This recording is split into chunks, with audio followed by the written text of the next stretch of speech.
So in the reactions to Quiet on Set, I've seen that the media is helping Dan Schneider run a damage control campaign to recover his reputation after a lot of people have rediscovered all of his wrongdoing.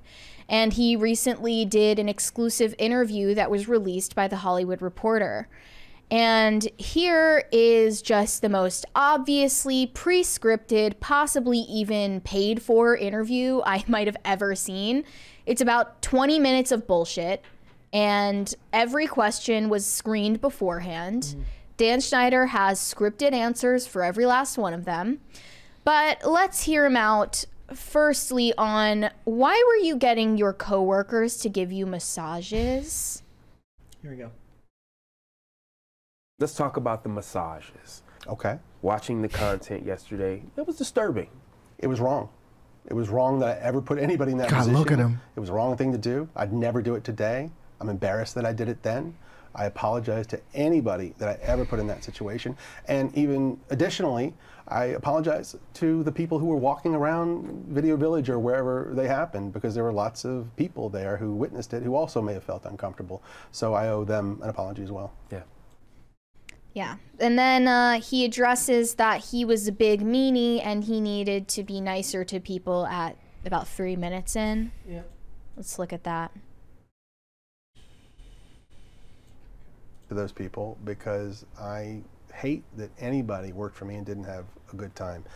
You know me. You've been on my sets. Yes, he does know you. That's They're the problem. friends. I've had That's some the problem employees that have worked for me in this case. for 10 years, some more than 20 years, who would work with me again. But not everybody. There's still a significant number that didn't have a great time working for me. So my batting average isn't nearly high enough in that area. And the way they wouldn't get the best of me is that I would let the pressure of doing 40 or even more episodes per year, I would let that pressure get to me, which a good boss should never, ever do. Was there specific things that you were doing? Sure, I would snap at people sometimes. I would be snarky when I could have given them a nicer answer. I would not give people the time that they needed. I would be in too big a hurry to get on to the next thing I had to do. Okay, and let's just address that though.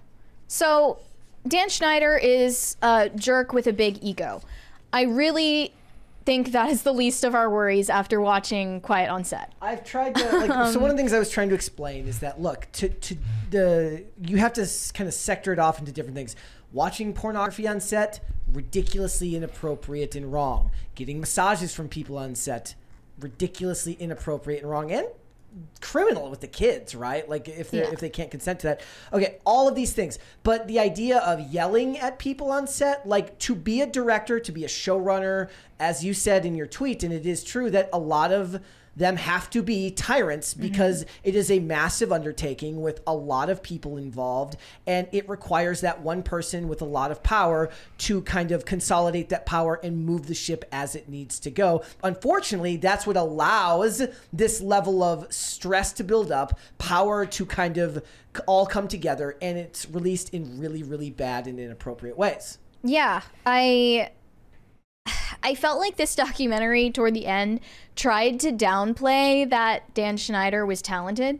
Like, you don't need to downplay the fact that he was good at his job in order to make him seem like a bad guy. He was obviously incredible at making shows. They were massively successful. They were part of my childhood. Yeah. And I loved those shows, and I still watch those shows. They were great, and he actually proved that he deserved to be there, but he abused his power. That makes Nickelodeon look worse. Also, the vibe that I get from this is the same vibe that I got from Epstein. There's like, this person is the central bad in everything. Everything begins with him and everything ends with him. And now that we know that, everything's good. That's the thing. That's the deceptive right. So it's obviously not that. Yeah. It's always because, sorry, I'm too close to the mic probably. If it were that, then why is Disney implicated as well when they do this thing of like the Sweet Life of Second Coda? It's like, it's industry wide. It's a set of behavior. Like it's this incestual group that just insists on this. And people are labeling him a pedophile. There's no evidence given in this that happened because, like I said, there's no interview with Amanda Bynes that talks about this, and making those claims without evidence would also be a legal implication for her, would it not? For anyone. Yeah, as far as we know, no one has accused Dan Schneider of any type of molestation. After all of the stuff came out about Drake Bell, the person that Drake Bell talked to was Dan Schneider, who was the one who said, he's gone, you don't have to worry about it, you did nothing wrong, right? So that they actually are, I was surprised they actually left that in there. I'm honestly surprised they didn't omit that. Well, Dan Schneider took a liking more to the little girls on set, so I think that Drake Bell was just going to be fine around Dan Schneider. Yep. But, yeah, then at 4 minutes, 15 seconds, he addresses the sexual innuendo jokes that he wrote in Kids TV. Thousands of jokes have been told. Yeah. But currently where we are, some people think that some of those jokes are inappropriate for children. What do you think of that? All these jokes that you're speaking of, that the show covered over the past 2 nights, every one of those jokes was written for a kid audience because kids thought they were funny and only funny, okay? Now we have some adults looking back at them 20 years later through their lens, and they're looking at them and they're saying, oh, I don't think that's appropriate for a kid show.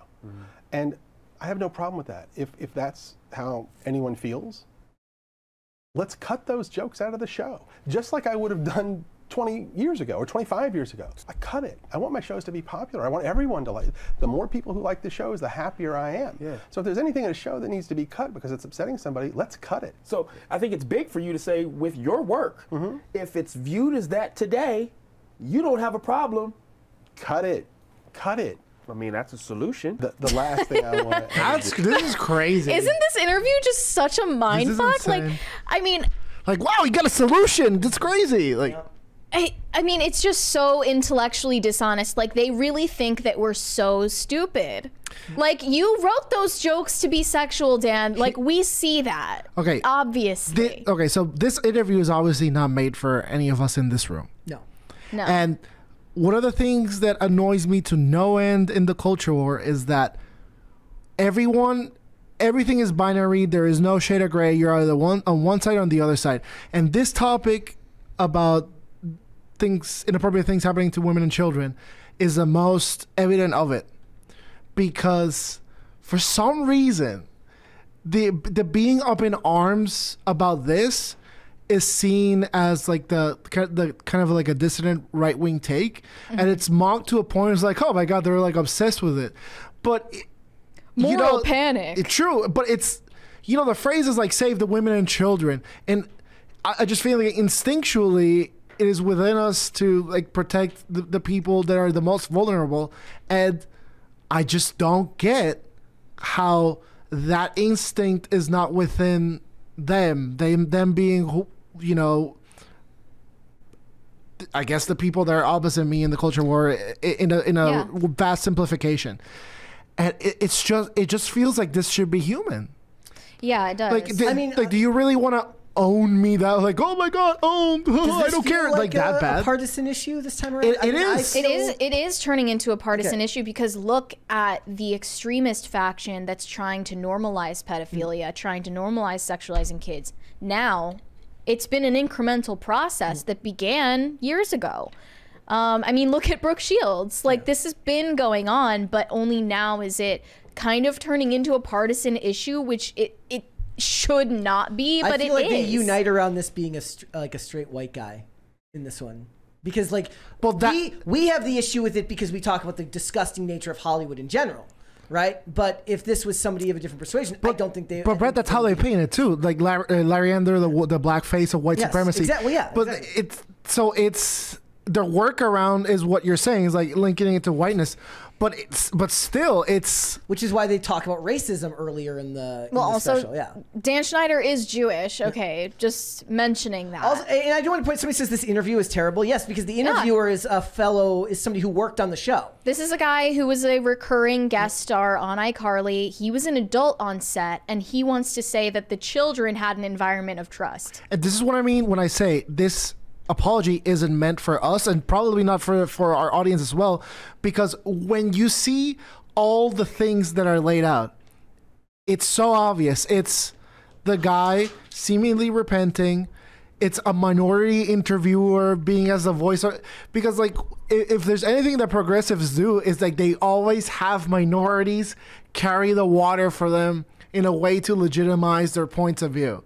So it's this guy. He's like the audience in the room experiencing the things. Like, oh wow, that's a solution to the problem. How insightful of you. Oh well, this is how I'm getting it. And then you have all the stupid progressives on their side, like, oh well, yeah, I agree. They also framed Me Too, the Me Too movement, as a solution to this, and they valorized the Me Too movement as the reason why Dan Schneider was finally kicked off of Nickelodeon.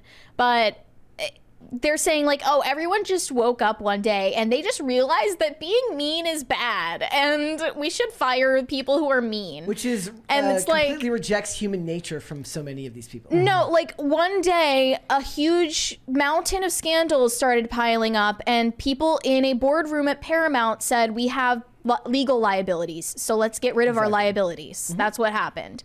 And as much as they can effectively hide further Dan Schneider's and Brian Peck's going forward, they will do that. They will protect them. So, like, once again, the point that we always harp on, like, the divide between people that can comprehend abstraction and those that truly cannot comprehend abstraction and or humor is once again a stark... This is a true divide. Yeah. We got a $20 from Bonk Bonk 92. What a great name. Lots of crazy stuff being talked about today. I'll stick with wholesome older TV by rewatching all the Stargate movies and shows for the 5th time. Any of you Stargate fans, you heard the rumors of Amazon rebooting the series? I've watched some of Stargate SG-1. Other than that, not really my thing. Like I said, I'm watching Jeremiah on Roku television. Yes. Everybody should be watching that. Okay, so a lot of people in the chat are talking about move on to the next topic. This is depressing. Yes. Yeah. Yes, it is depressing. Like when doing this, when we were watching this documentary last night, I got through about episode 3 and then I had to turn it off for a while and come back because it is depressing. But if you turn the eye from it, I mean, the point of a show like this is kind of to talk about stuff like this when it comes up, because the Hollywood Reporter isn't going to do it. Not in this context, it seems. Yeah. Like they're willing to call it out in some respects, but they're far more willing to demonize you for your political beliefs than they are for anything like this, because the ecosystem is so filled with people like this.